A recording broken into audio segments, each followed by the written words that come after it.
सरकारने पण त्याची दखल घेतली.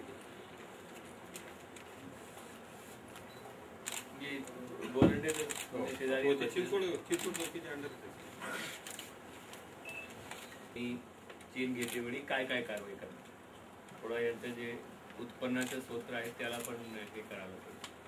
दुसरं आता झाली तुमची सविस्तर चर्चा झाली. काही पॉईंट मांडले.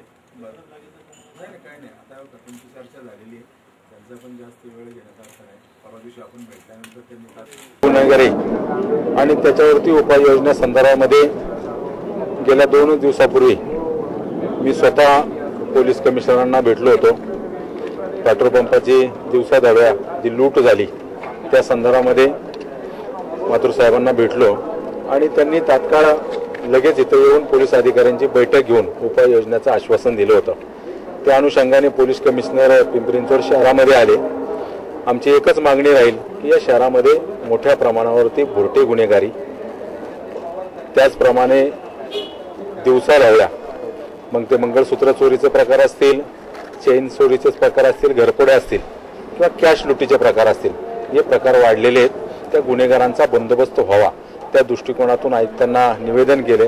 या शहरातील प्रमुख मंडळी त्याचबरोबर व्यापारी देखील या बैठकीला होते आणि त्यांनी आश्वासन दिलेले की मी पोलीस अधिकाऱ्याची बैठक घेऊन जास्तीत जास्त गुन्हेगारांचा छडा लावण्याचं काम येत्या काही दिवसामध्ये करतो आणि येत्या 1.5-2 महिन्यामध्ये मी पुन्हा रिव्हिजन घेईन आणि त्या गुन्हेगारी किती निकाली काढली किंवा गुन्हेगार किती पकडले या संदर्भामध्ये. अशा प्रश्नावर राजकारण नको, परंतु कोणत्याही गुन्हेगाराला राजाश्रय देऊ नये आमची प्रामाणिकपणे तशी मागणी राहणार आहे. राजकीय व्यक्तींनी कुठल्याही गुन्हेगाराचे पाठराखण करू नये. या शहरामध्ये गुन्हेगारी वाढती, त्याला राजाश्रयामुळे वाढती हा तर निश्चितपणे बोललं जातं आणि तो सर्वसामान्य माणूस बोलतोय. परंतु यापुढे सक्षमतेने या भागातील लोकप्रतिनिधी या नात्याने ज्या ज्या ठिकाणी गुन्हेगारी वाढत असेल त्याला सक्षमतेने विरोध करण्याचं काम आणि जनमानसाच्या रेट्यावरती पोलीस अधिकाऱ्यांना तिथपर्यंत पोहोचवण्याचं काम आम्हीच करणार आहे. अनेक योजना बंद पडलेल्या आहेत. कुठलेही गुन्हेगार शोधत असताना नाहक कुणाचा बळी जाऊ नये किंवा त्याच्यामध्ये कुणाला गोवू नये ही आमची देखील मागणी आहे. केवळ गुन्हेगार पकडणं असं नाही तर त्याच्यामध्ये सहभागी असणाराच गुन्हेगार पकडणं ही मागणी राहणार आहे. आता पोलीस आयुक्तांनी आम्हाला आश्वासन दिलेलं आहे आणि पोलीस आयुक्तांनी तशा स्थानिक अधिकाऱ्यांना सूचना दिलेल्या आहे. तर अधिकारी कोणत्या गोष्टीने त्याच्याकडे लक्ष देतात याची देखील बारीक नजर आमची राहणार आहे आणि अधिकाऱ्यांनी एक गोष्ट लक्षात घ्यायला पाहिजे, जसे आम्ही जनतेचे प्रतिनिधी आहेत तसे ते शासकीय जरी अधिकारी असले तरी ते जनतेचे प्रतिनिधी आणि सेवक आहे आणि त्या दृष्टिकोनातून सर्वसामान्य जो कोणी माणूस असेल तक्रार पोलीस स्टेशनला घेऊन गेला तर त्याची देखील दखल घेतली पाहिजे आणि त्याला चांगली वागणूक दिली पाहिजे.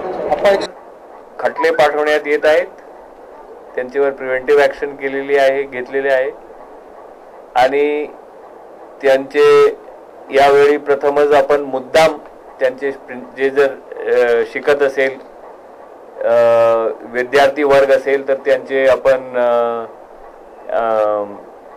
प्रिन्सिपलला पत्र लिहितोय, त्यांच्या आईवडिलांना आपण त्यांचे निर्देशनास मुद्दाम मानतोय. त्यांच्या आपण स्पष्ट सांगितले आहेत की अशा प्रकारचे गुन्हे जर आपले मुले अडकले तर त्यांना पासपोर्ट मिळणार नाही, त्यांना नोकऱ्या मिळणार नाही, त्यांना आर्थिक सहाय्य किंवा इतर जे काही शासनाची स्कीम आहेत त्याच्यापासून एखाद्या वेळी लांब राहावं लागेल. कलेक्टरला आपण रिपोर्ट दिलेले आहे की त्यांच्याकडनं नुकसान भरपाईची कारवाई करावी.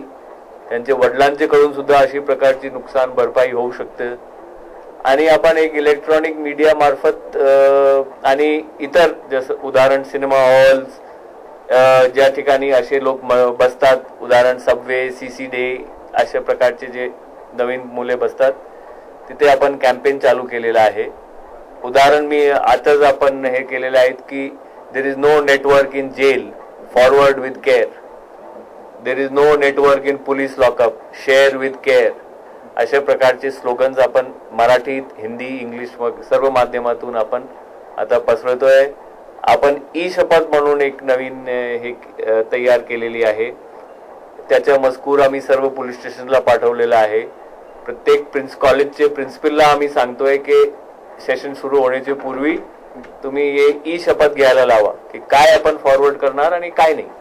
त्याचे मजकूर आपण दिलेला आहे. त्याच्यात पुढे प्रत्येक अधिकारी कर्मचारी आणि कॉलेजचे व्यवस्थापक वगैरे वाढवू शकतात त्या. तर अशा प्रकारची आपण जागरूकताची पण कारवाई करतो.